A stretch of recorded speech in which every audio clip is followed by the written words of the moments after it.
We're recording this for our students. Mhm. And Max, you have years and years of experience managing NBA players and some other, I Mhm. think some soccer players Yeah, there was around a the world soccer as well. player in Europe. There was a couple of basketball European players, NBA players, a few So athletes. it's extremely intense in terms of you have to have lots of soft skills, communication, sales, marketing, strategy, negotiation. And I've seen that you did help many NBA players to negotiate. So before getting into our content for the students, Mhm. why don't you just talk about your NBA background a little bit so students can have some idea? Sure. So I think a good place to start would be why I think I was able to enter that industry. When I was younger, my father told me something. It was actually really wise advice. He said, wherever you are, try to find value, try to provide value. He said, whether that's in school, whether it's in a relationship, whether it's at work. And I always thought of that. And so I grew up in Canada and I am watching the Toronto Raptors. I'm a big basketball fan. And one of the basketball players, I actually was watching him. He was playing in Europe at the time. I was watching him in my dormitory, skipping class. And I didn't do too well in school, but I was always watching sports. And finally, 4.5 years later, I come to the United States and I meet him. And I remember when I said to myself, I'm going to take my dad's advice. I said, I'm going to find value. And while everyone was trying to take pictures with him and ask him some questions, I said, let me go be valuable to him. So I walked, he was in a cast. I went over there and I said, let me help you. Let me take you this way. And I just started managing things. And after that event, he was at one of the culture centers. He reaches out to me and he says, actually, no, sorry. As he was leaving, he said, can I get your cell phone number? The basketball player. Basketball player. And Okay. I'm like shaking. I said, an NBA player is asking for my cell phone number. So I give him my cell phone number. He gives me his, and I didn't text him for 3 days. And it was on a Friday, and he texts me. He goes, "Hey, could you help me something? Could you pick me up from the hotel and take me here to this like religious obligation?" I said, "Sure." And I picked him up, and then the next day he asked me, "Can you do this? Can you do this?" He was having surgery in Chicago, so he wasn't playing for a couple of days. And I just kept doing things like it wasn't, and this is actually a good lesson about life. It wasn't in my job description, right? But I just try to find some value, and I think that's a good life lesson in IT. It's a good life lesson in marriage, in raising kids. As long as you find some type of value, something to provide, and so I was able to provide that for him. And then that I leveraged to meeting other NBA players and other athletes and other athletes. And I think I was never the brightest or like the most well connected in the room, but I was always someone who, whatever room I was in, I try to contribute to some regard, whether it's just sharing an opinion. And often, even as we and you work together, sometimes I'll say a stupid idea, but it's an idea, right? And it's an idea. Sometimes it works, sometimes it doesn't, but I think it's valuable to contribute. So that's how I got into MBA.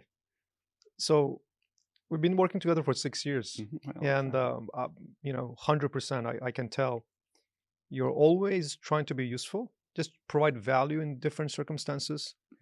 Some days are sunny days, some days are rainy days, some days you need sunscreen, some days you need, I don't know, umbrella, right? Mhm. So you're not going to say, oh yeah, I'm not supposed to bring you umbrella, like, so it's raining, everybody's going Yeah, to of get it. course.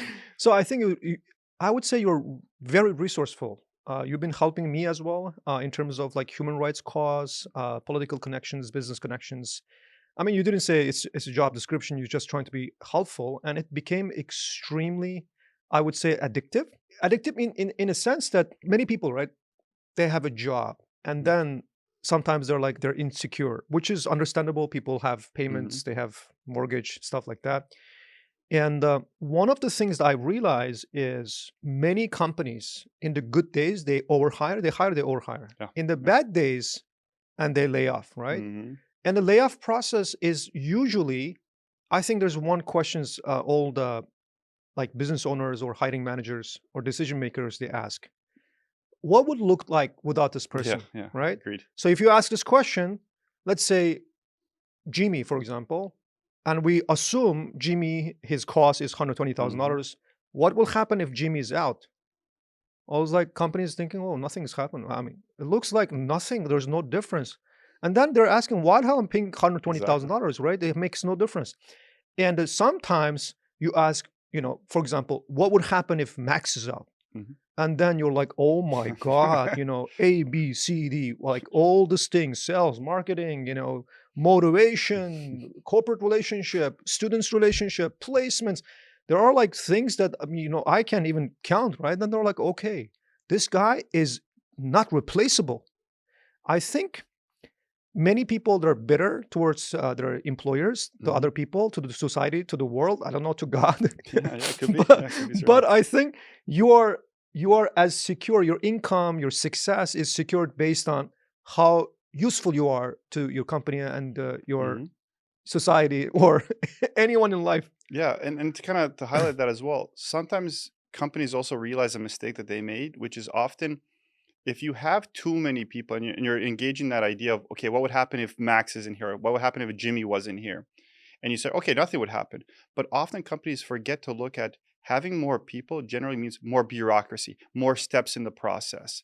And sometimes I see a lot of employees at a variety of companies where there's a task, they know how to complete it, but to get to the finish line, they have to go to this person has to give you database access to this person has to give you this, and this person has to respond in a day. So a task that should take 15, 20 minutes to complete can take 3 days because there's so many people involved in the process. And that's also a problem because people really like to stay within their job description and not do anything else. And if you have that mentality, that's why companies can say, well, we don't need this person.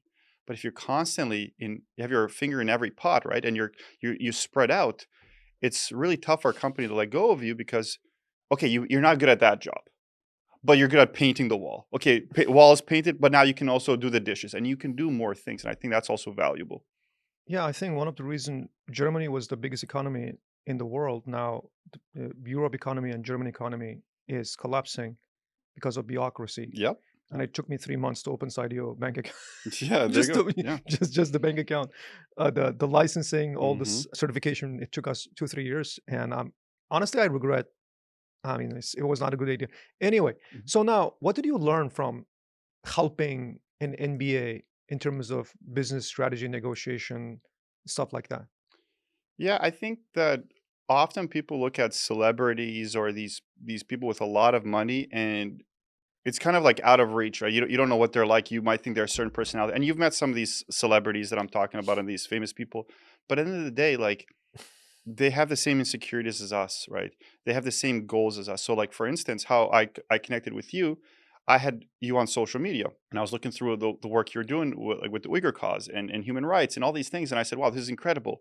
And then the client that I'm representing is also now like into human rights. So I just, okay, let's pair them up. And I think what I've realized is there's a lot of people who are trying to do certain things in life. You just need to pair them up. You need to connect them, right? And I think that's how I've progressed in life is knowing that I'm not the right person for every conversation, but I might know who's the right person. And I think that's how we connected. And I think I messaged you and you flew from Washington, DC to like Portland, which is like a 5 hour flight. And from that little moment, right, that little connection, look where it ended up like 6 years later. Yeah, it helped Uyghur people a lot. I'm very thankful for the connections and Yeah, that yeah. you made for us. So now you've been helping Sadio students for past 4 years, I guess. Mhm, People are going to market mhm. looking for a job, after studying for a few months, and you've been helping hundreds of people, and you understand the pattern. What is the most obvious mistake people make when they're looking for a job? There's a couple actually, but I think at this point, more than 4 years outside, you're helping students. I think I'm over 1,000 students at this point. Like I've interacted and I've seen the good and the bad and everything in between. And there's a couple things. The first one is kind of like a lack of urgency when they graduate, right? You go through this 7 month program. It's so intensive, and you should get a job out of it. But people graduate, and one of the most common thing is, let me go back to Turkey for vacation for the summer. Let me go to Croatia for the summer break, and they take their foot off the gas. And every day you're not learning, you're forgetting. And so finally, when they get back, they're already now at a disadvantage. That's mistake number one is delaying the market process.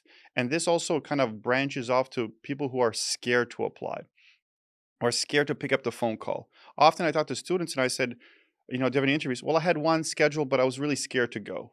Right? Like, what are you scared of? Like, that's a potential opportunity. So there's those things, but then there's also like minor things that add up.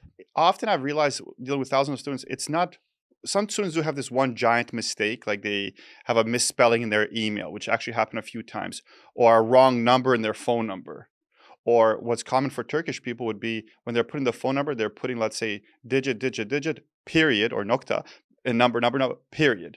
and they don't realize maybe ATS cannot pass that, right? Because it's period. Or it could be something as simple as even in the location, they're putting Chicago, Illinois without a comma, not realizing often companies are exporting that data into a CSV file, which is comma separated language. You don't have comma. So now it passes as one value. It's these little things that add up and make it challenging for a person. We tend to see even on resumes, things like not adding a location or the dates don't match up. Or I see students often, they have a resume and a LinkedIn and the dates are off, right? Or the titles are different. And every little red flag can hurt you with a job. So if you're applying to 1,000 job, maybe that mistake won't hurt you in every single job, but it's going to hurt you with some jobs. And it's kind of these little minor mistakes that overall compound to something much larger and make it very challenging to people to get a job initially. So, would you say one of the biggest mistake people are making is I'm not ready, let me go for vacation. Yep. Oh, the course is just finished. It's been tough, Let me take rough a break. few months. Give me a break. Yep. And then they're just lost. Would you say this is Yeah, the I would say case? that's probably the single biggest factor is the lack of urgency. Like they're urgent during the class, they're learning and they graduate. And like you said, let me take a break. Let me take my foot off the gas. I need to recover. And that's the wrong mentality because when you graduate Sadio, you're at the most fresh. You had just finished, the way our course is structured, you learn everything. And in the last week, you have that boot camp where you're cramming and summarizing everything. And then you go on vacation for 2 months and you forget everything that you learned. It's tough. I mean, I've learned something called momentum when I Hmm. was a kid. I think they're losing the momentum. 100%. So why do you think they're doing that? Is that psychological reason or they're tired? They want to go like going vacation doesn't make sense to me. Like when you talk to students, what is the root cause? Why they're doing that? I think for everyone, it's a little bit different, right? There's certainly like a couple of commonalities. One would be, missing home and saying every summer I go to Yugoslavia or former Yugoslavia, or every summer I go to, Eastern Europe, or every summer I go to Turkey, right? And it's this kind of mental kind of like process where they know I need to go there. That's one. But I think it's also they're scared. Some people are like they had just learned 7 months and they feel like, oh, I don't know enough. The irony in that comment is the students who actually get a job start realizing, oh my God, this is so much easier than when I was a student at Sidio, right? At Sidio, I'm learning Selenium, Postman, API, SQL, but at my job, I'm doing something more basic, right? And it's kind of this fear of entering a new industry. It kind of holds them back. And I would say those are two of the factors that I see often. People who have a kind of a mentality of every summer I have to go back to my home country. And the advice that I get to students who tell me that is get a job and then go back to your home country. But don't go until you get a job. Otherwise, you're forgetting and you're going to be in a different mental state. When I was a kid, my dad was talking. We had these holidays, right? My dad told me one thing. He's like, son, if you're broke, there's no holiday for you. Yeah, Okay. agreed. Yeah. If you're successful and rich, every day is holiday. So make your choice. Yeah, that's a good point. That's a good So point. jokes aside, I've seen people, a family came from my country. Mhm. I was a translator for them. Means that I was just helping as a volunteer work. They came with $100,000 cash, maybe 12 years ago, I That's guess. a lot of money back then. $100,000 12 years ago is a lot of A money. lot of money. And you know America in general, right? How much population have $100,000 cash in America? 12 years ago, Ve- maybe 5%, 10% yeah, tops. Like very very less few. people. Yeah. Most people they live median income, Mhm. which is Or live $50,000, $60,000. paycheck to paycheck. They live paycheck to paycheck. And even for people born and raised in America, they don't have $100,000, Hmm. right? So one thing I see is I said, listen, guys, I've never seen people came with $100,000 cash. Hmm. So you have money. I said, please make sure that you have strong English foundation, technical Hmm. foundation. Don't get into the toxic cycle of you have to work every single day Yeah. just to pay rent. Hmm. And then you have to repeat the cycle. I said, when you have money, use it for your education, use Yep. it for, setting up your strong foundation, delay your gratification. You Hmm. know what happened, bro? We were a friend on social media and this family was constantly in vacations, right? Constantly into like I saw them in Miami, I saw them in Yeah. Florida, and I felt at some point like a loser. Like I've been in the United States for so many years, I couldn't take my family to vacation, and this guy came yesterday. He's having vacation, right? What happened? This family is still like husband is doing Uber. Hmm. I mean, it's sad. Yep. It's sad. I would say 100% people didn't understand how to delay their gratification Mhm. and to say, today I want to sacrifice, no vacation, no day off until Mhm. I reach this goal. It's not like a 15 years commitment. This is like less than a year. Of course. For less than a year, delay my gratification. I want to get to that summit. I Mhm. want to get that job. Let me do whatever it takes to get there. After that, once you get offer, once you get paid, Then once you relax. yeah, Yeah. then do whatever you Yeah. want, right? So I think that's one of the prime example of people. If they don't delay, what's going to happen 10, 15, 20 Mhm. years later, they're still driving Uber.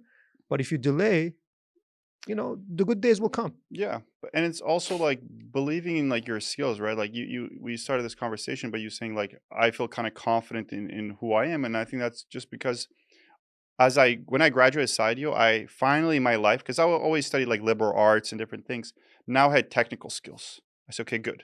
I can't forget these technicals. I know this. And I know that's going to be valuable. And I can continue adding on to this. And to kind of retrospect, like your friend who was living an amazing life, traveling. Interesting fact, but most NBA players, around 80%, go bankrupt 1 year after the NBA. Most NBA players, Most NBA, I think 75 or 80%, something like how that. much they're making a year? A lot. So you guys are making 100, 200 million dollars and they're spending it all. Sometimes in life, when you sprint right away and you get everything, you hit a wall, right? And you start losing things. That's why in life, education is one of those things that you progressively continue growing, building your mind, and you should be able to earn more. And I have friends too who were wealthy at the start, like you said, and then they don't plan for their future. Right? They don't plan what am I going to do in my 30s, in my 40s, in my 50s, in my 60s. Too often we think really short term. And we enjoy those things. And you have to, like, the wisest people I've seen in my life are the ones who delay their gratification. And that's in every regard, not just work, but in a lot of things, which is why also business people that I know very often take money from their business. They reinvest it back in their business, right? They're just trying to break even to continue the business going. It's the people who are trying to get the benefit immediately that burn out pretty fast, in my opinion. Yeah, I think that also applies to our students looking for a job. Yep. Like once you get your offer, settle down, go wherever you Hmm. want, but focus in one goal. Just get a Yes. job.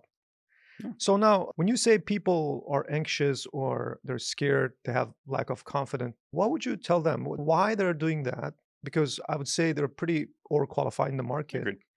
And why would they feel that way? It could be just simply because a lack of understanding the IT field. For me and you, it's easier because we've worked in IT. We see the structure. We see there's really good people, really high level developers, and really like poor, like Below yeah, average. below average people who just kind of got in there. They have no technical skills. So we understand that. But when students are finishing side or but hit the market, they think, oh my God, maybe I don't know enough. But what they don't realize is some of the people who are in these companies have been there for 20, 30 years. They don't know a programming language. They don't know any of these tools. So to them, you're an all-star. So it's the lack of understanding what the actual job looks like prevents people. It's kind of like there's this inferiority complex where they don't feel they're good enough. But it's always super ironic to us at Cydio, like instructors and staff, because we see students get a job, and then a couple months later, they're like, "Oh, this is easy. I'm gonna get a second. I'm gonna get a third. I'm gonna do this. I'm gonna go on vacation. I want to go remote." Because once you get in there, you realize it's not that hard. But it's kind of this like, people are scared to make that initial jump, right? Just kind of like when we get students at Cydio and we do these intro sessions, there's a lot of students or potential students who want to sign up, but they can't make that jump. They're scared, like, "Oh, I don't know if it's for me. I don't know if I can do it." And often humans, we look at, okay, did any of my friends do it? Okay, he did it. Okay, James did it. Okay, I can do it. And we need someone to kind of chart the path for us in life. And what's good about Cydio is we have a path forward, but still, students are kind of hesitant and scared in general. I think, for example, right, to compare, to be able to Mhm, compare, you need to have two objects, right? One mhm. bigger, one Of course, smaller, yeah. like one darker, one lighter. Mhm. But when you have one object, I mean, what are you going to compare to, right? True. I think it's easier for us because we've been there, done that. We've Mhm, worked in tech industry, many, many companies. For our students, the reason that they feel like they're not good enough mhm. is because they don't know the people in IT industry making hundreds of thousands of dollars. And there are really, I'm not saying everybody's like that, but there are people unfortunately very incompetent, lazy. They don't want to Agreed. show up to work. Agreed. Agreed. And our students are way superior Hmm. because we've been there, done that. We know their technicality. We know the above average people in the market. So we can compare for them. They're like, oh, it must be so rookie or incompetent versus those experienced Yeah. people with years of experience. I think they Mhm. overrate the years of experience Mhm. things. I used to tell people like, hey, listen, like Ford is 100 years old company. I Mhm. mean, is that good company? I don't think it's a bad company. It's great company. But what if Tesla looks at Ford and, oh, Ford has 100 years experience. I'm new in the market. What should I do? Tesla is way more innovative, right? Mhm. They have pretty good success. I think their market, cap is now much Oh larger yeah, than large. Yeah, like a Ford, couple years right? ago. Yeah. So I feel like our students, they are today, they're learning everything, the right thing. Mhm. Technology is in trend Mhm. and the latest one and the greatest one. So though there are many people with 10, 15 years experience working in IT, I mean, they have no incentive to Yeah. like really work hard. Sometimes people need to be pushed, or I mean, they don't want to learn. So they're like, okay, instead of learning new skills, let me just keep my job here. Mhm. Okay. Either if I get laid off, I'm going to find another job that Yeah. won't require this kind of new skills, right? Where these people, they came out with latest skills, latest Mhm. communication, everything, their latest. They're also learning artificial intelligence. Yep. I feel like just because they couldn't compare themselves to people in the market, that's why they feel like they're not good enough. Yeah, and you know yourself this pretty well. Like when our students do get a job, they perform really well. It's very rare that you see our graduates or alumni losing their jobs because when they get there, our students are hungry. They're hungry, like you said, they want to perform, they want to do something. But I think another reason could be perhaps that they look at these things kind of unattainable or like maybe I won't fit in is because they might be making 30 or $40,000 before, and when they think of $100,000 subconscious, they think that's 3 times more effort than I'm currently doing, without realizing maybe that job is 3 times less Yeah, than your but current for job. me, it was a 7 times less effort. Yeah, I mean, it me was, as well. yeah, Me as well. I was traveling like the world, like every single weekend. I was flying in 2020, 2021. It was exhausting, and then I go to IT, more money, less work, less responsibilities. And for me, it was tough because I need to go, go, go, go. So I had to find ways to make myself like useful at the company. But a lot of people think that way that I'm making 20, 30K. Oh my God, that's going to be so much work. And in some cases it is. There are certain companies in the United States, if we can speak openly, like CVS is a good example, Allstate is a good example, that are really go, go, go, go, go, like fast environment. But then there's other companies that are really slow paced, right? You can get lucky and be in one of those companies as well. yeah. I can tell you, in Accenture, we work like horses. There you go. In Fannie Mae, like if you overwork 1 hour, you're gonna make everybody else look bad. So you can't. Yeah. you you have to keep it low profile. Exactly. I think it depends on which company you work for. Certainly, certainly. So now, when students are in the market dealing with recruiters, Mhm. uh, obviously it's the first Yeah. filter, right? They get the phone call. What are the mistakes they're making from there? So right off the bat, the first mistake I see, and this tends to be with students who did not grow up in the United States, well, they don't like answering numbers that they don't know. And so, like, I have some alumni who they're like, "Max, I'm not getting any recruiter calls." I said, "Let's go on Zoom, share your screen, and show me the process you're applying and how you're interacting." And they share the screen and they say, "See, no emails from recruiters for a phone call." And I said, "But are you getting phone calls?" You go, "Yeah, I'm getting lots of phone calls, but they're unknown numbers, and I don't want to answer them." I said, "Those are recruiters." So it's sometimes you just have to employ logic, right? You hit the market, answer your damn phone. Doesn't matter who it is. If it's blog number, no, answer your phone. That's mistake number one. Mistake number two, I think it's this kind of mentality that the company only wants what I could call a coding monkey, someone who's just going to code, code, code, not interact. And they fail to realize that companies at the end of the day want someone who can work, but someone who's not going to burn the ship down, someone who's going to motivate people, someone who's going to contribute, someone who's going to do different things. And while this is not a recruiter's primary goal, right? It's not their goal to find a culture fit, so to speak.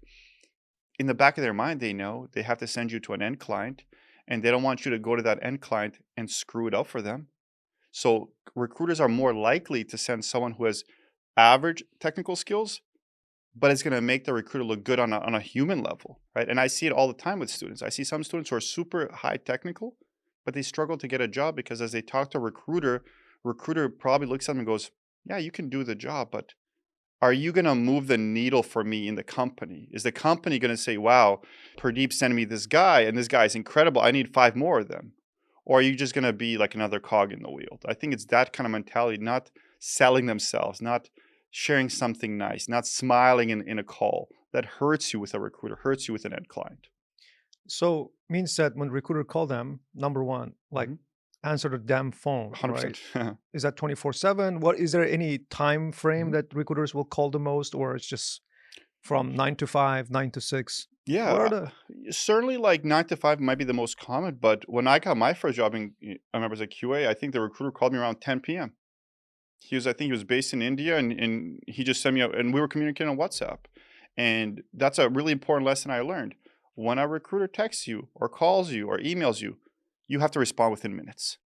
If you wait an hour or two, that recruiter has gone to 7 other candidates. And there's another recruiting company who went to 7 more candidates. So in that 1 hour gap that you did not reply to the recruiter, 5, 6 other recruiters have collected 40 people. Doesn't matter. Like don't think professional American mentality. I only answer my call phone 9 to 5. Answer your call your phone at 9 p.m., 10 p.m., 1 a.m. because you're looking for a job. so I took this guy's class in Harvard Business School. His name is Mark Rogberg, something like that. Mhm. He is the CEO and founder of Hubspot. Have you ever heard about Yeah, of course. Hubspot, Yeah, the yeah, of marketing course. company, Yep. the CRM company? They're They're huge. Yeah. they're they're Salesforce killer, I guess. Hmm. That guy, I think he took his sales from 0 to 200 million, and he was talking about his sales strategy. He Hmm. said, "Guys, I talk a lot today. Just remember one thing." He said, "If you call your lead back within 5 minutes, if somebody is interested in that 5 minutes, you can talk to them. If you just do this in 1 year, you're going to triple your sales." Agreed. And I think this is really, it also makes sense with our students. Hmm. You get email from recruiter. Why can't you just pick up the phone? I was Yeah. like, hey, I just received your email. Thanks for calling. Or thanks Hmm. for your email. Like, initiate the conversation. Somebody calls you immediately, call them back. You Hmm. missed the phone call, call them back immediately. I think that 5 minutes still applies in this case as well. 100% agreed. And I see it honestly all the time. In fact, I've actually spoken to recruiters about this, and they tell me the same thing. They said if we email a candidate, and for clarity, we're talking about external recruiters. We're not talking to like you apply to Home Depot recruiter messages you. They're internal, they're not rushing. There's no competition for them. But external recruiters, consulting companies, there's a lot of competition. One position, 5 different companies are trying to fill someone for that. So it doesn't like help you if you're going to respond the next business day. Like I'm a good example too. It's Saturday now. I don't work on Saturday, but my CEO has said, come to DC. I'm going to come. Okay, no problem. Let's do it because I see value in that, right? And I think that is one part that students are missing. They're trying to be too professional by not responding right away. That's not how it works with external. You have to, like you said, within minutes. Because Yeah. if they're probably still on the computer, if they email you and you respond back, they'll call you immediately. Students, they often forget recruiters are like they're commission makers. They Mm-hmm. need to make commission. Mm-hmm. And if anyone knows sales, if they don't sell, they don't make money. If they sell, they make a lot of money. So salespeople, they put a lot of hours. Yep. Sometimes it's after work, sometimes it's weekends. So I would say I was a recruiter and I want to beat everyone in my team. Mm-hmm. I would have to work before 9 a.m., after 5 p.m., after Saturday, Sunday. I would still calling people. I think Mm-hmm. students, they need to understand that recruiters, if you help recruiters to make money, they're going to help you to make money. So this is kind of some sort of partnership, I believe, with the recruiters. Yeah. That and also like funny fact, since I graduated from Sideo, I've had 3 different QA jobs. Every single QA job I got was a quick hire. Like they messaged me, "Are you free for a call?" "Yeah, I'm free right now." "Okay, how about tomorrow? Interview tomorrow?" "Okay, after interview." "Okay, okay, we'll do one more tonight." Like it was go go go because those are the easiest jobs to get where they're rushing. They just want to fill it. And for us who worked in IT, we know that means the budget was approved. And if the budget doesn't get used, it doesn't carry over to next year. They lose the budget. So Mhm. it's in their intent to hire, right? So like you would increase your chance of getting a job much more if you are available and responsive. Available and responsive. That's all you got to do. Otherwise, like people don't want to work with someone. if you send them a message and they reply by the end of the day.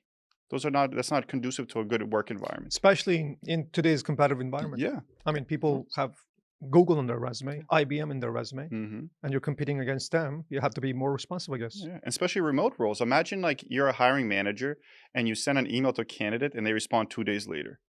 That's the kind of employee that's gonna go super slow. But if you respond immediately, you're showing your employer, "Hey, I'm on the clock. I'm good to reply." And that's one of the things I do in my personal life and even professional life. Every job I've had, I want to respond immediately. I want to be attentive. And I think people realize that at the company, they say, "Okay, if I need something, I'll go to Max. 'Cause I know he's available." And that's a very important life lesson and work lesson.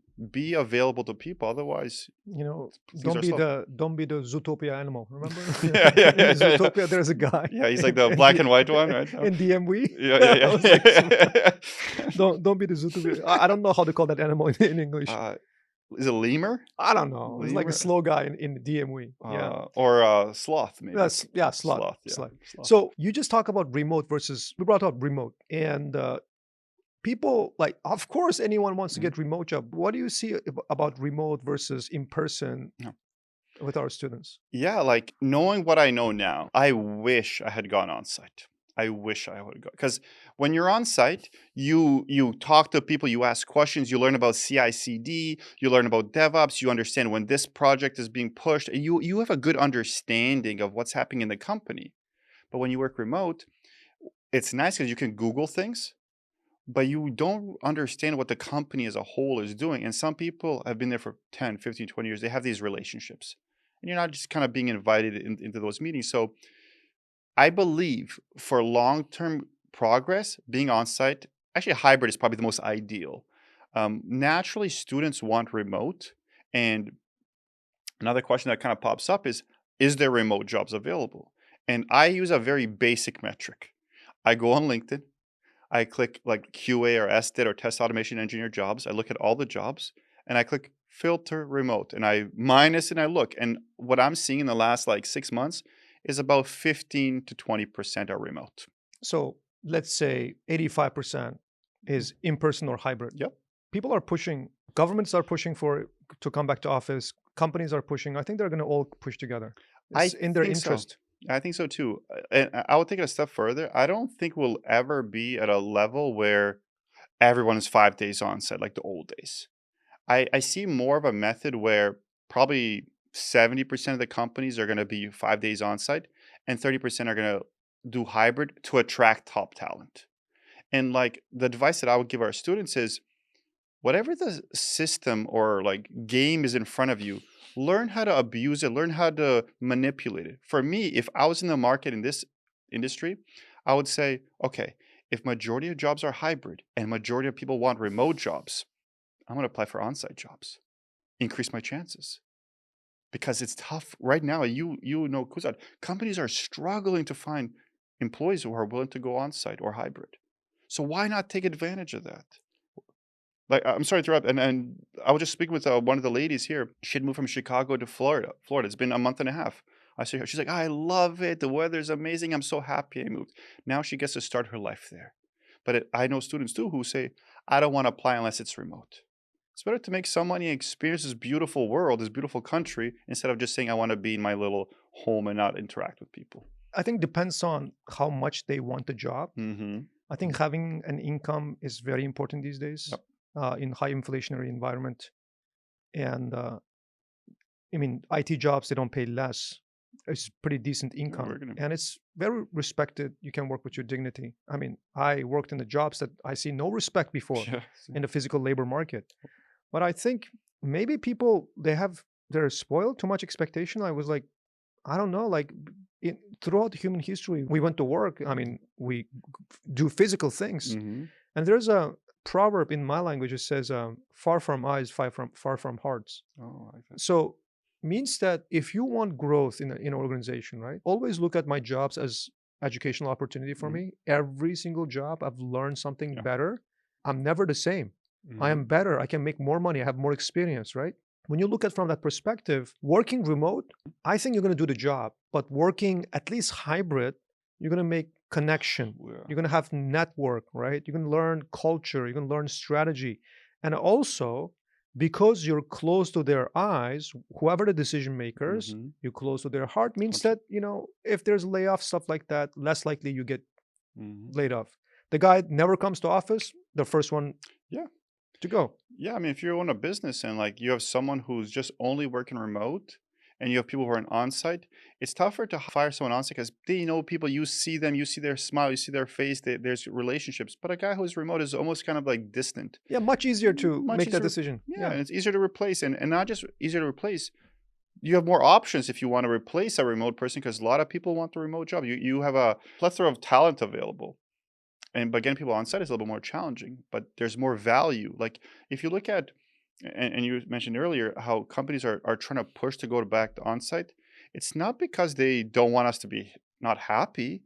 It's because they want to make more money, right? And companies are not stupid. They know there's more value because when an employee's in the office 9 to 5, they're going to be working. They can't do it. But if you're remote, you can be distracted. Family, kids, TV, other things, whatever, right? There's potential for distraction. At least 9 to 5 at onsite, I can see what you're doing.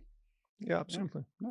So now, when recruiters call you Mhm. or students, when do they talk money, like budget? Like, is that like a first phone call? They already talk about money, or like, how does it that conversation Sure. go? Yeah, so the most common way is recruiters like to know upfront, like how much. So right away they can gauge, is it worth it for them? Because if you're about to ask for 120K and the company pays 120K, there's no profit for them. So even if you're the best engineer in the world, what are they going to do with you? They're not making money. They might make money, right? So like they like to ask upfront. With internal recruiters, sometimes they actually don't bring it up. And I always advise students, if they don't bring up money, don't bring up money. Because the worst time to negotiate is upfront. Because if they don't like what you say, they can just hang up the phone and say, okay, we'll find someone else. But the best time to negotiate, and like in every job I've had, I never negotiate. I never talk about money. Even when I was applying with Sideo, I didn't want to talk about money because I might lose that opportunity. But the best time to negotiate is when you've passed 2, 3, 4 rounds. Then when they present the offer, still you don't negotiate. You say, "Give me a day or two to think about it," because you're hoping that you give them. I always tell like my previous employer, I said, "I'm so excited to start, so excited to join this company. Just give me a day to discuss with my wife, but it's all positive." And then now, since they've heard that, I know what they did. They went back and they declined the other candidates. Now they said no to people. Now I'm the only one standing. So now when they present 90K to me, I don't say I want more because that's not nice. I say, you know what? As I learned more about the company through these 3 rounds of interviews, and I spoke with Jack, and Jack mentioned we're going to do a lot of API testing, which is something I've done, but it's not one of my main things. So it's going to require a little bit more effort. Since it's going to require a little bit more effort, I think 90 is a little bit short. Could we do 105? And I'm happy to sign the contract immediately. And then now you can negotiate. So I always tell students, negotiate at the back end and try not to talk money at the start. Unless recruiters insist, then try to stay within a range and always try to be competitive. Like if you just hit the market, don't go for 120 right away. Try to get your first job 85, 90K, get your first job, then go to 95, 100K and try to progress up. It's fascinating. Instead of getting, I would say 80,000, 90,000, which is today is still good money. Some people, I can tell you, they would rather unemployed for 6 months, look for a job for 120,000, which they're losing like what? Like opportunity every month is Mhm. cost of opportunity. Yeah. Let's say you were going to make 7,000, $8,000 a month. Now 6 months gone and like $50,000 is lost, right? Mhm. Where you can get a job. I don't care it's $5,000, $6,000 or 7,000. You have a job Mhm. and you can perform in there, and then you have experience in there, Mhm. you're learning, and you can ask even for more in the future, or you can Mhm. apply for a different job. I think the worst time to negotiate is like first phone call. Yeah. What is your budget? 120, 150. I was like, hang up the phone. Yeah. So you have no leverage in that time, right? Imagine Mhm. like, I don't know, somebody's dating Ashley. What's your name? Ashley. Okay, let's break up that time, right? You have nothing to No, lose. no. But when you start dating, the first one, the Mhm. second one, introduced to the families, relatives, Yeah. showing up to the I don't know, Yeah. vetting stuff like that. Like everybody knows you guys together. When you Mhm. break up now, like it's gonna hurt Yeah. because the relationship is deeper. It's Mhm. even more difficult after you engage. It's Mm. more Yeah. difficult after you're More married. paperwork, right? It means like I think it's the same logic. I Like agree. you have to get into deeper relationship to Yes. build more leverage to be able to say I want more. Yeah, of course. I mean, what's your name? Max. Okay, I want more. I mean, hang up the phone. Yeah, and often students push themselves out of the market. They're hurting themselves. Like, and I know many students that hit the market and they go to a recruiter call, and I ask them, I say, "Can you please record your recruiter call? Send it to me. I'll listen to it, and I'll tell you, my thoughts." Very often, I hear, "How much you looking for?" 110K, and they say, "Oh, well, our budget is 100K," and the guy says, "It's a little bit low for me, but I'm looking for 110K," and they don't call him back, and he goes, "Max, why didn't they call me back?" I said, "Because like." You don't know how to play the game. Like, if I asked for 110 and they said we have 100, I would have said, you know what? I can fit in with that budget. Let's proceed to the next stage, and we'll cross this bridge when we get there. Instead of just saying no, no, I'm standing firm at 110. Because, frankly, 100K is a lot of money. 90K is a lot of money. But I'll tell you one thing I've learned, and I've dealt with thousands of students. The quality of life you have between a 90K salary and a 100K salary is no different. But the quality of life of making 30K and 40K is drastic. Like, I remember when I first came to the United States, my salary was 30K. And when I got promoted to 45K, I was looking at cars. Life was good, right? 15K difference. But after a certain point, after 90, 100K, 5K, 10K, believe me, after taxes, that's like 2, 3K. It's not a huge life difference. And so why would you destroy your opportunity for a potential job because you're trying to make that extra 3, 4,000? And that's where students fail. Like, I tell people, make 90K. That's a good money. That's a good salary. 2 years ago, one of the students graduated. She sent me a very bad message. I want to show you this, by the way, before I leave. She sent me a message, very angry. I signed up for your course. I thought I was going to make 100K. I got my first job offer. It wasn't 90. It wasn't 100K. I'm not very happy and blah blah blah. And I said, how much did you make? 95K. So she's upset about that 5K. And I said, like, I even told, I sent her a message. I said, would you like me to send you 5K? Say, give me your Venmo. I'll send you the money if it'll make you feel better. Now you can say you make 100K. She's like, that's not the point. Sometimes people are worried about that extra 1 or 2,000 instead of getting the job. Get the job, make money, learn the environment, and then you can make more. I mean, that's the prime example of if somebody don't know how to jump, you can teach them how to jump. If somebody don't know how to code, you can teach them how to code. If somebody has no character or principle or like human dignity, Hmm. it's extremely hard to teach. Yep. I would say number one things, especially when you talk to HRs from the companies they're looking for, Mhm. you and I know, right? No companies are hiring for, I don't know, colonizing Mars. Yeah. It's like with AI, Yeah. with Google, with Perplexity, you can do the job. Hmm. So it's not like the guy is 10 out of 10 in terms of technicality. Yeah. This guy is like 8 out of 10 and he cannot do the job. Like anyone above 5, they can do the job today. So Yeah. what they're Great. looking for is character. I Hmm. think that's a prime example. People blaming, whining, and they're bitter towards the world. Yeah. I think those people are at the end of the day harming themselves because the world, people move on. I mean, nobody's gonna kind of try to babysit your feelings in this Yeah. world. I mean, Well, we had an instance, I think it was a couple of days ago, where one of our alumni wrote in the chat and he said, there are no QA jobs. There are no remote jobs. All the jobs are gone. And then I pushed back a little bit. He said, well, that's not what I meant. That's not, you understand what I'm trying to say. I say, no, say what you want to say. And then I talked with him privately. Turns out he's got a good job and he's happy. yeah, But he says, he has a no, job, but he's yeah, he's like, oh, no one has a job. yeah. It's that mentality. Like, I think success. I'm not talking about asset versus mhm, cybersecurity or career. I think it starts from like your heart and your yeah, mind.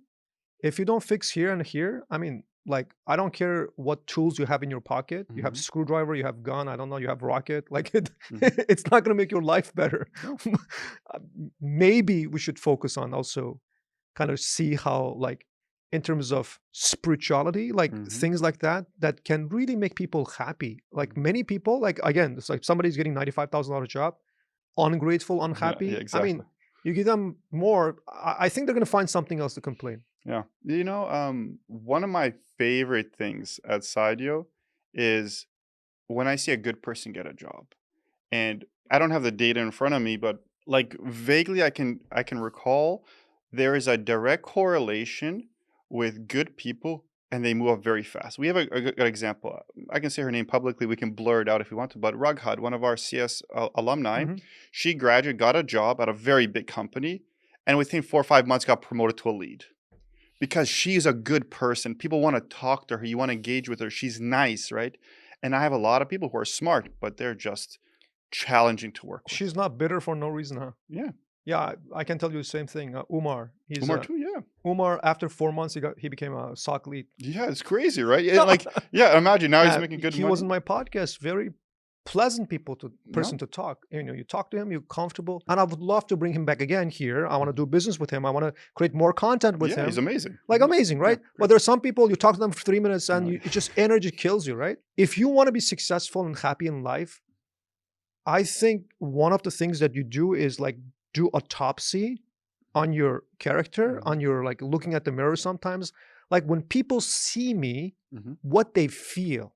Yeah. Once you see that, it's not like you can change overnight, No, but no. positivity, I think, is one of the most important reasons that people will be successful in life. Mhm, I used to have like no negativity allowed kind of mhm. things. I was kid, but that time, but later on, I stopped it. But I think whether you're positive, negative, I think one of the biggest reason that you're going to be successful in your career, in your Yeah. job, in your business, in your life. Yeah, like you said, in life, like you want to have friends and you want to be surrounded by people who are positive, who are going to encourage you to do better things. Like there's a time and place when we're younger where we have all types of friends, but as you get older and time is more limited because we have families, you want to, with the limited time you have, you want to put people in your life that are going to either like entertain you or bring joy to your life or provide some type of value that's going to get you to another place. And to go off on this point, I think, again, I don't know this for a fact, but I feel like I've seen a trend where 15, 20, 30 years ago, it was really common to have managers or directors who were jerks,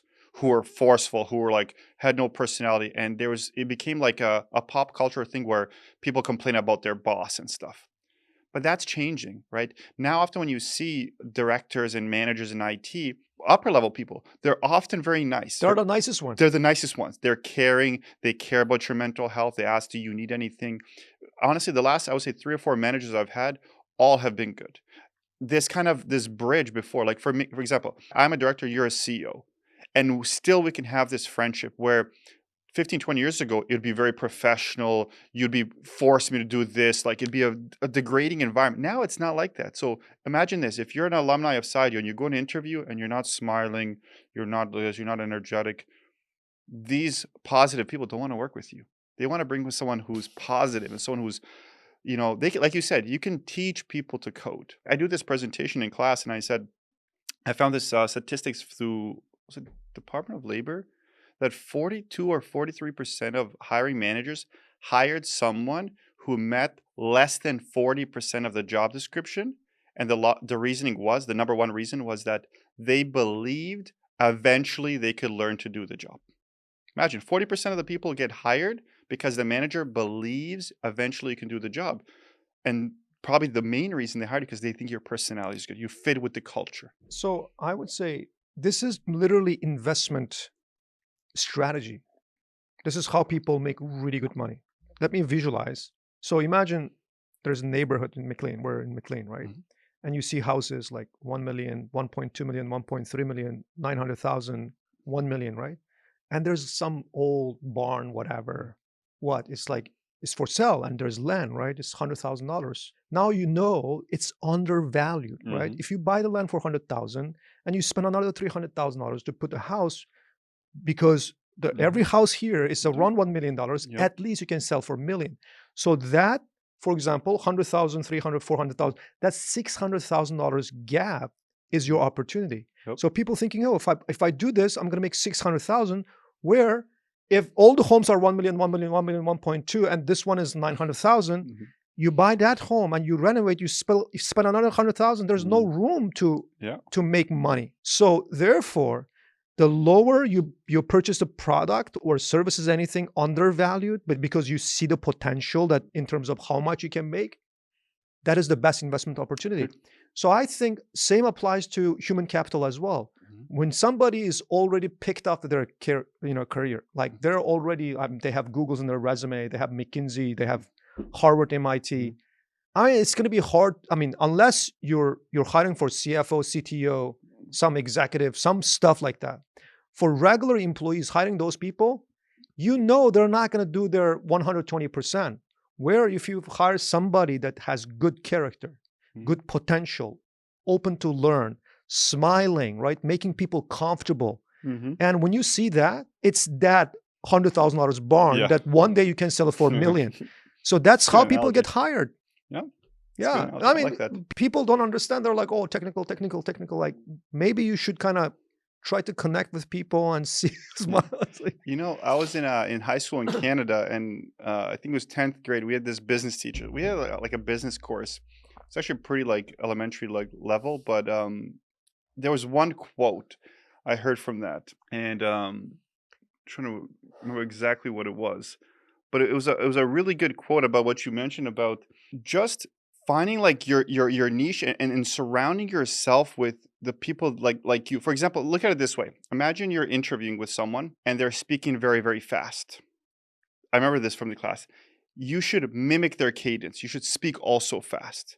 If they're doing something, you should try to mimic, because human like psychology is, you like people who are similar to you. And so I have a problem. In class, I speak really, really fast. And so I think of this in the last two interviews I went to, I got the job. The person was speaking really slow. And I remember this advice. So I said, let me slow down my cadence. Let me mimic them. Let me sit like them. Let me smile like them. Let me like interact how they're interacting. And I connected with them and I got two offers. I think it's mirroring, right? Yeah, mirror. I mean, it's super important, right? Because people will like themselves, and if you're kind of like them, they'll feel like, okay, you're gonna fit in this environment. Yeah. I often say it's your communication, sales, marketing, soft skill get you the job, and it's Technical your st technical skills to uh, get the job done.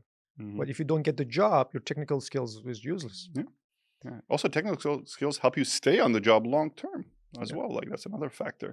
Since I teach soft skills, I don't want to neglect like the value. There, like you are doing a technical job. You need to know at the very bare minimum the basic stuff. Sometimes students, they think, okay, I'm very good at talking. I'm only gonna talk. I'm only gonna focus on soft Yeah, skills, and people that's find not out good. in a week once you get started. Yeah, within a week they go, oh, you don't know how to open your Git, or you don't know like this. Have you ever seen an eagle flying in the sky with a single wing? Like one one She's one flying with no wings, man. like one wing, right? One wing, right? Yeah. I mean, you need two wings to fly, Yeah. right? I've never seen an airplane. It was like one side you have no wing, right? Or eagle, which is gonna be like awkward to me. I feel like success in life is like that, Yeah. right? So one wing is like a technical, one wing is soft. You need both. Mhm. Some people they're really, really good at talking, and I'm pretty sure they can literally sell horse shit, right? They can sell it. They can sell and make Yeah. a lot of money.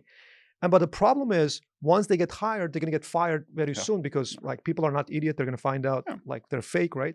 Now, on the other side, people are super, super technical, but unfortunately they don't know how to talk. And Mhm. that is also issues. So I think the key for success is kind of combining both Great.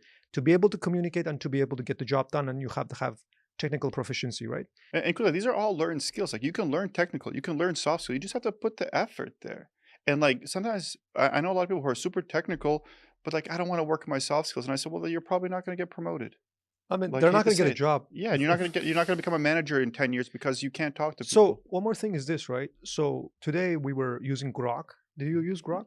From X. I haven't Oh, used it. Grok 3 now is the new one came yeah, out, I believe. I mean, I use on X because I follow lots of investment news stuff like that. You can So use it what to I summarize and stuff. no, what I do is like I click the X AI Hmm. and I just ask, hey, I just prompt. I was Hmm. like, is this authentic? Is this like Uh, fake news? Stuff yeah. like that, right? And what is the source? I Hmm. mean, it was cool, but I never used for coding. Muradil today he came to me. He's It's like, good for you. Kuzzat, did you see Grok? I was like, I heard yeah. it's like one of the top for coding or something now. No, Like, I was like, what happened? He's like, well, I just use for coding. That's crazy. yeah, That's much yeah. better than ChatGPT. This is Wow. amazing. I was like, man, Elon Musk is crazy. Mm. Anyway, Muradul just found out Mhm. Grok's coding capability is way, way, way better than ChatGPT. Wow. Now, we were surprised with ChatGPT, or it was jaw-dropping. Yeah, Now, of course. Grok is better. The next ChatGPT Oh, 5 probably is going to beat the Grok, and Grok is wow. going to be something, and China is going to do DeepSeek. So what's going to happen is this: basic technical foundation Mhm. and ability to use AI. Mhm. Once you do that, imagine a super slow guy. Once he's in a turbocharged vehicle, it doesn't matter how slow he is. Yeah. I mean, he can drive really fast. Mhm. I think basic technical skills still needed, Mhm. but once you have AI, most people are going to be able to do the job. So Great. what's going to be important is going to be your soft skills and communication, because Grok is not going to smile at your Yeah. manager or talk about, hey, how's your family, right? Yep. My lawyer sent me an email. He's like, oh, I'm sorry, Mhm. I'm going to skip this week's meeting. Something happened to my mom, Mm. right? I didn't just say, hey, No problem. no problem. Let's see you later, right? I said, Mhm. oh, no, I hope your mom does do well. Yeah. Let me know. And the next time I meet him, so how's your mom? Is everything okay? Mhm. And then we talk business. AI is not going to do No, this. I always say no problem. AI is going to say. You say she's almost, at the end of her life. She's 72. That's the average So lifespan. I I'll would say something say I crazy. would say soft skills are even more important in time of artificial intelligence. Mhm. Yeah, and so the QA job that I was doing recently, signed a contract with Microsoft Teams, and part of that they got I think 600 licenses for Copilot, and so now the entire company, everyone uses Copilot, and every week they meet on a Friday. You feel like a 15-minute survey. Actually, it's like a 5-minute survey. It's like 6 questions, and it says, "How often did you use Copilot AI this week? How many hours did it save you?" And I was inputting that information like this. I think it seemed like 5, because one of the things I did was I have an application. I said, "Write me 50 test cases for this." And now here's the thing: someone says, "Well, I can do that and get a job." Yeah, but you don't know what a test case is. You don't know what an acceptance criteria is. So you need to know, but once you know, now you have a streamlined thing. And I actually this is a projection that I'm making. I feel like a lot of companies are going to slowly start using not the chat GPT or DeepSeek in the sense where you go on a computer and ask it questions, but what we are doing, which is we integrated AI into our company, and it goes through your emails, it goes through your teams, it goes through the documents, the PDFs. And so now I go like this. I say, what are the items I need to get done this week? And can you prepare me a summary for all those items? And gives you all those items. And that's a lot of companies I feel like are going to start. But you still need to know how to do the job to prompt it correctly. Otherwise, you're just, you're doing something without knowing what it does. Right. Here's the thing, right? We're not impressed with iron, Hmm. and we're not impressed with man. There's lots of irons and there's lots of men. But do you watch Iron Iron Man. Man? Of course, Iron Man. Yeah. Why? Because there's a man inside Yeah. Iron. Yeah, there you No, go. I'm saying, this costume is like, Mhm. it's empowering. Yeah, of The course. guy can fly. I mean, all this crazy stuff. But the thing is, can you imagine there's no man inside? As a human, would you watch, like, you make a movie called Iron Mhm. and there's no man inside? Or you make a movie called Man. Right? It's like, Yeah. No super. no, Just average man. so nobody's going to watch. Yeah. I think the beauty is bringing the iron and the men together. Yeah. The iron, I would say, is artificial intelligence. Mhm. It's all the tools that we have today, but Mhm. still you need the man inside. Yeah, I think the future is like combination. Like, we're going to be integrated with artificial for intelligence. sure. There's no other place to go, but you have to work for the man as well, because the Mhm. iron is going to be made by OpenAI, I don't Mhm. know, XAI, Mhm. Amazon, Apple. They're going to all make artificial intelligence, I would say, more accessible Good. to all the companies. But the men inside or women inside is still important using those tools. Yeah. When we were in school, teachers used to tell us, "Oh, don't use a calculator. You can never use a calculator when you get older." But now we have a phone on our a calculator on our phone. The same thing is people are saying, "Well, you can use Google. You can use." The reality is, the mind can only contain certain amount of information. You have to extract that information from Google, from a calculator, from this. And companies, at the end of the day, they just want you to get the correct answer, do the correct thing. There's less hesitancy about letting you go explore, letting you go Google. Like, I remember when I took Cydio like 6 years ago, one of our instructors said, "Oh, just go to Stack Overflow, go to Stack Overflow, go to Stack Overflow." And I found it kind of funny, but then I got hired. All the developers are going to Stack Overflow, right? Because you have to get that information somehow, right? Your mind can only contain so much information. And if I have a company I don't care if people like cheat if they get a right answer. Give me the right answer. We want to get things done, Yeah, right? you want to get things done. I don't need you to memorize like the square root of this and how to do the standard deviation. Put in your calculator. Give me the answer. So come back to the topic Sure. of looking for jobs. Mhm. People like obvious mistake they make. What are the LinkedIn mistakes they're making? Yeah, there's a couple. Like, I mean, the most glaring one is when people don't put a picture. And it happens all the time. I'm telling you right now, as clear as I can, if you don't have a picture, most recruiters won't hire you. Like, It looks how fake. important is LinkedIn though? Is that important? Like, do people Yeah, care about LinkedIn?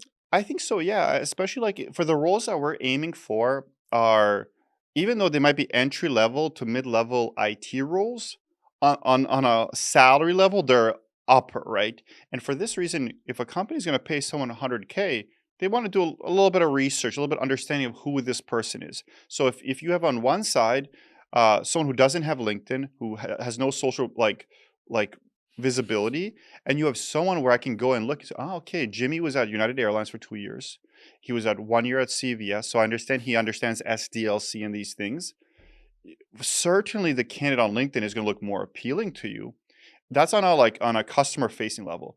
But in terms of finding a job, I haven't found any other website that has the amount of jobs that LinkedIn has. So LinkedIn has more jobs? Yeah, I think LinkedIn has by far the most. It's the most like customer facing. It's got a profile compared to, let's say, Dice, where you don't really see people. There's no actual profile, kind of like MySpace in the day. That's what kind of layout they have. But even with me, when I got my other jobs as a QA, I connected with the recruiter. I saw their face. They saw my face. They see connections. They see the companies, and it looks nice. I feel like this is again a bold statement, but I feel like LinkedIn is more enjoyable to look at than a resume. I prefer to look at a LinkedIn. If I have a Because candidate, I get to see more instead of generic stuff on a resume. References available upon request. Like, okay, cool, thanks. so you need a nice picture, Yep. like a headshot, I Yep. would say, and a good description. Hmm. And but is for example, right? Sometimes I feel like LinkedIn is too cliche. Yeah, it is I a little I, bit. I see it like people.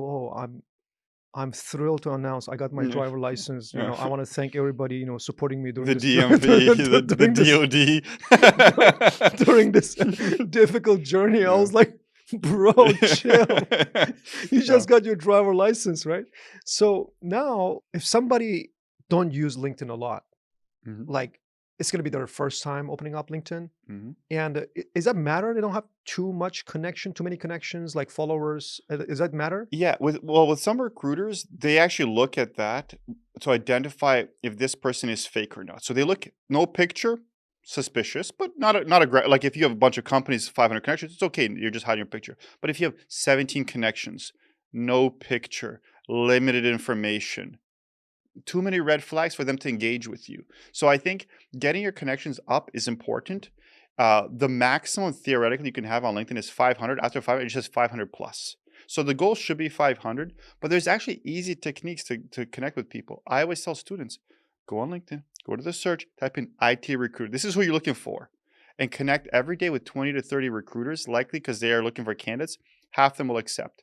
Within a week, you'll probably hit about 100 connections. It helps. Again, it's not going to be the determining factor. Are you going to get the job or not? But it looks nicer.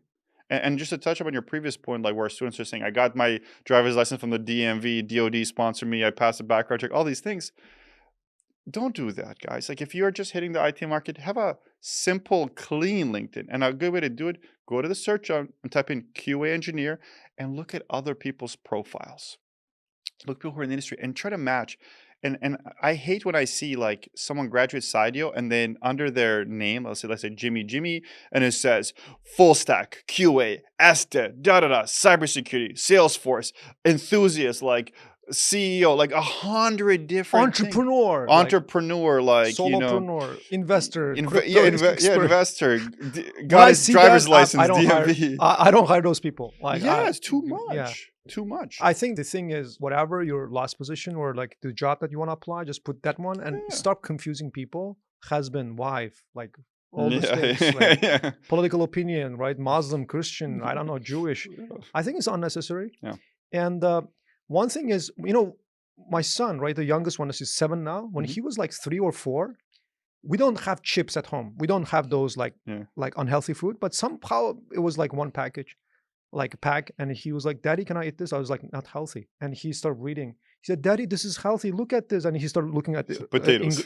ingredients. He was like, broccoli, carrot, mushroom. He's just making it He's up. making it up. And then I was like, he's trying to making it up. And for him, it makes sense, right? Yeah. For me, I was like, man, thank you, son. You're so smart, but I'm not going to give you this chip. Yeah, right? yeah. But I started laughing, right? It was like one of the funniest moments.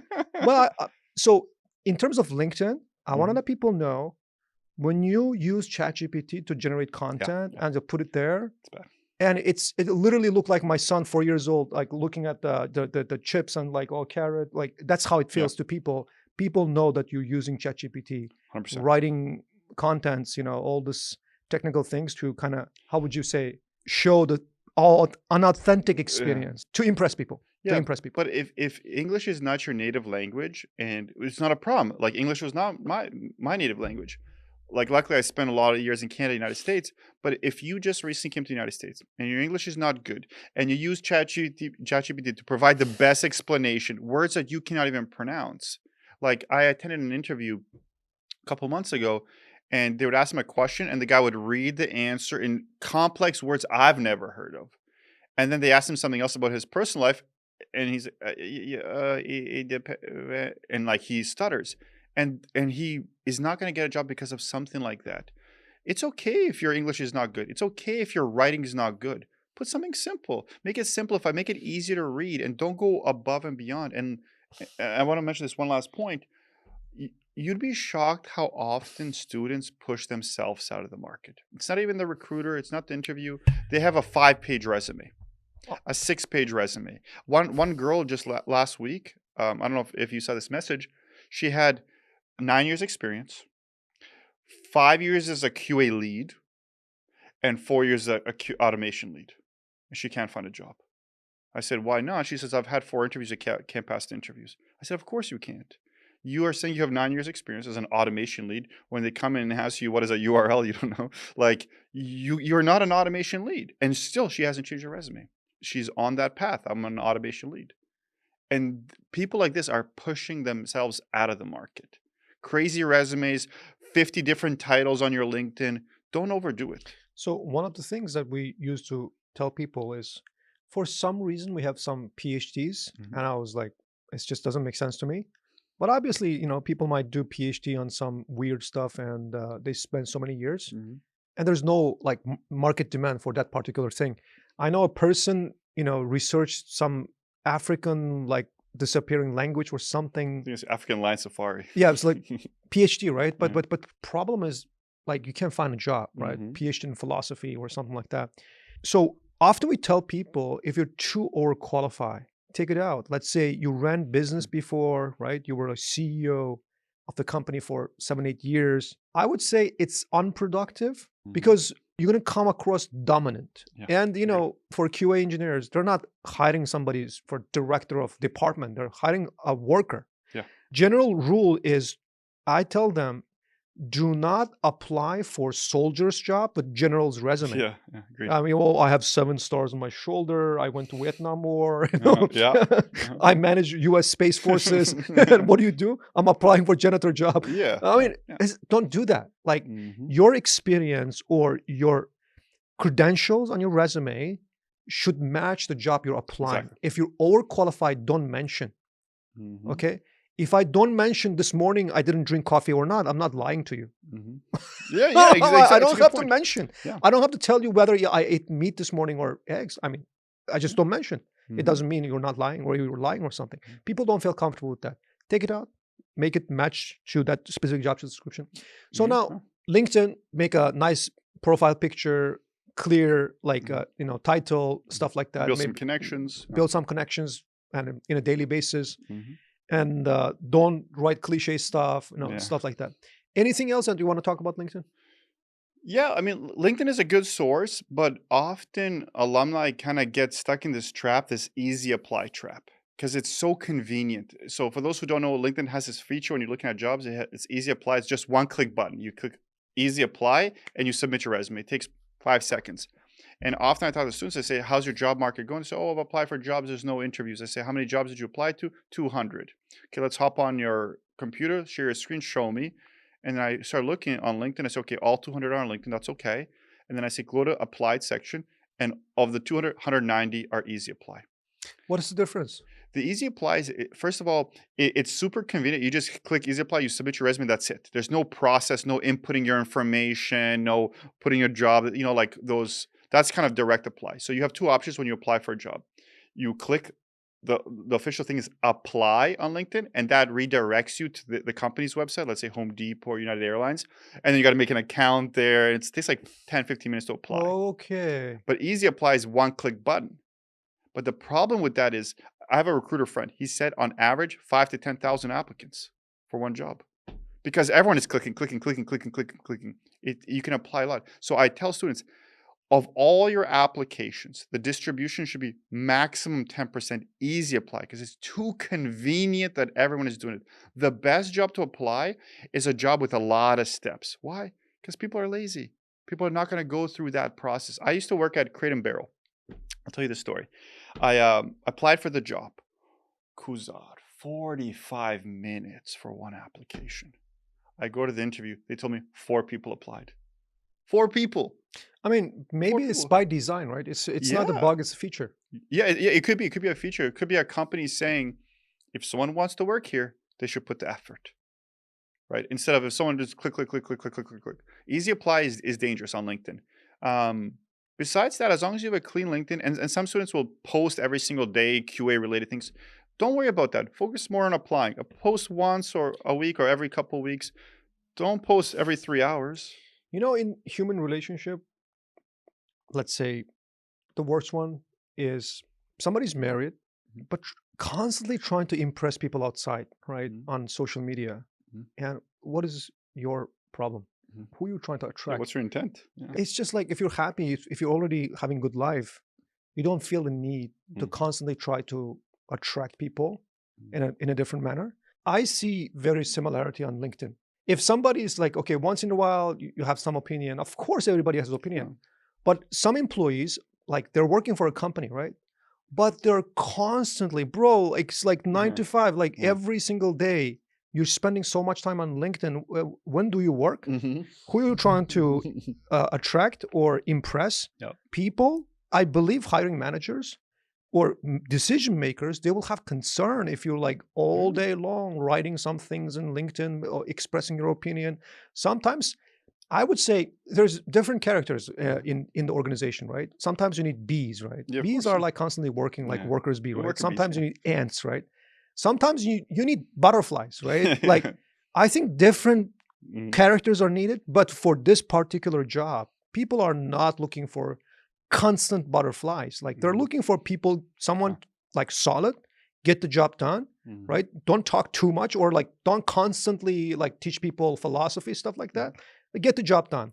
But if you're constantly trying to impress people in LinkedIn, and I was like, you're not happy here, you're not going to be happy if even I hire you, you're going to Yeah. constantly try to look for another job. I think that's potentially a red flag. Yeah. What would you agree Yeah, with that? yeah, I would agree, and I would be scared if I'm a recruiter or hiring manager and I see this person constantly sharing his opinion, his thoughts, because if things don't go well at the company, this is a prime example of someone who's going to complain about the company, who's going to cause a lot of noise, unnecessary noise.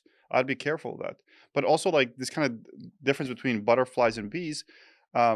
There was an instance last week. One of our alumni got an interview. He failed it, and I said, "Why did you fail it?" He said, the position was a manual tester, but at the end they told me I'm just too focused on automation. I'm too focused on automation. And I said, well, what did you talk about? He's like, oh, I talked about Selenium. I talked about SQL. I talked about this, my automation framework. And I said, well, why?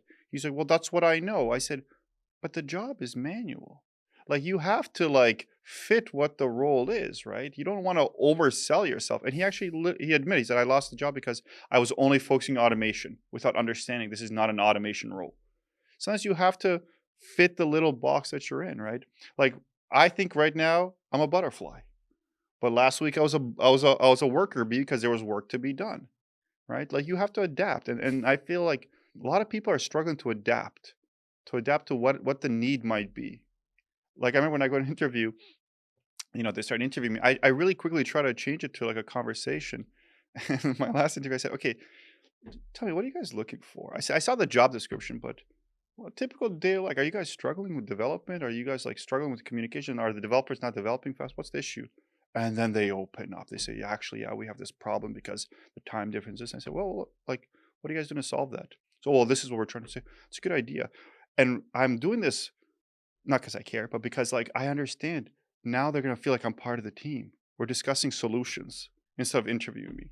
And I've done this 2 or 3 times in my life and it's worked well. You have to be like, we started this interview or this podcast talking about find value, provide some value. And sometimes people go to interview and they talk about a predetermined speech. I'm going to talk automation. The job is not automation. What are you doing? Yeah. How many interviews are like today, right? Are most interviews conducted over Zoom or in person, or how are they like conducting like in Yeah. So a year ago, I was actually scared, Kuzzat, because like no, about a year and a half ago, for the first time since I've been with Sadio, I started seeing on-site interview and those are the scariest ones, right? In some cases you have to go on a blackboard or whiteboard and write your code. That's grueling. Even if with a 20-year experience, that's scary. You're in front of people. But it slowly kind of went away. I would say what I'm seeing now, and I think it could be because a lot of people are not good employees or not qualified to do the job. Companies don't want to bring them in. They don't want to fly them in. I feel like almost always, like let's say 99% of the time, the first interview is remote. But I feel like if you go 2, 3 rounds, if it's on-site role or hybrid role, yeah, they're going to bring you in. They're going to 100% bring you in to have that final round. And the final round is actually not that scary. I've talked to this girl who got a job in Florida. I said, how did it go? She said, oh, it was fun. She said, it wasn't really an interview. It was like, she already passed 2 rounds. It was more so meet the team, Hmm. talk about project. What are your expectations? She said, I didn't sit down. I didn't write anything. We just talked. We went out for lunch. And I feel companies are interested in this aspect. I think if people went through multiple rounds already and they're calling you in, I think there's 95% chance Mhm. you'll get hired Yeah, it's because your job to lose. they're not going to waste their time to fly somebody in and talk. I think it's just a final check, Yeah, red stamp of flag. approval. Yeah, just like going for lunch together, it's the Mhm. biggest thing. I Yeah. would say because people you can't see their real face in an interview. Mhm. So you have to take them out of the interview process to have a lunch together to Yeah. see how they act, how they talk. Mhm. And then you're like, okay, this person is real. Because I've heard many times that I don't know, like some job fraud was going on. It became pretty popular. Mhm. Somebody else is answering. This guy's like moving his I've mouth, heard of lips, this. and stuff like that. Somebody else show up at the job, like so I've heard crazy. this story. Like I follow this kind of things on Twitter. It's Huh. crazy amount of like scams going on in this industry. I think that's why people they just want to bring them in to see are you a real human Yeah, being? I agree. I had a funny story. There's a guy I know. I don't want to say his name because you might know him as well, but he did something hilarious. He attended an interview. This was about 2 years ago, and he cheated during the interview. So the way he was cheating, he had two screens and he had like some kind of messaging app on one side, and they were asking questions, and he accidentally tabbed into the wrong screen. And so the interviewer literally said to him, I see you're cheating, and hung up. Instead of this guy saying, oh, I got caught, he calls the interviewer again. He says, okay, I cheat. But this time I won't cheat. Let's go again. I said, imagine Yeah, this. it's And the yeah. girl hung up on me. I said, the audacity to do that. Say, this time I So won't yeah, cheat. I think we see so many crazy people in the market. Anyway, Yeah, it's just some funny stories. so what else at the end, like when you think about all the students that you're helping, what advice would you like to give them? It's honestly, it's a simple one. When you graduate the course, hit the market because every day you don't hit the market, you are hurting yourself. And you're going to slowly start forgetting things. When you graduate, you are prime. You have spent 7 months hearing IT lingo. And once you can say that, because even for me, when I graduated Cydio, I knew SQL, I know API. I just haven't heard it enough yet, and I don't really know much about it. But that's when you're most ready. Hit the market, get a job. The money isn't too important. Just get a job and start growing through your career. That is so important. People are just too hesitant. They're not hungry enough. Let's say 5, 6 years ago, you know better than I do, students were hungry. They're hungry to get a job.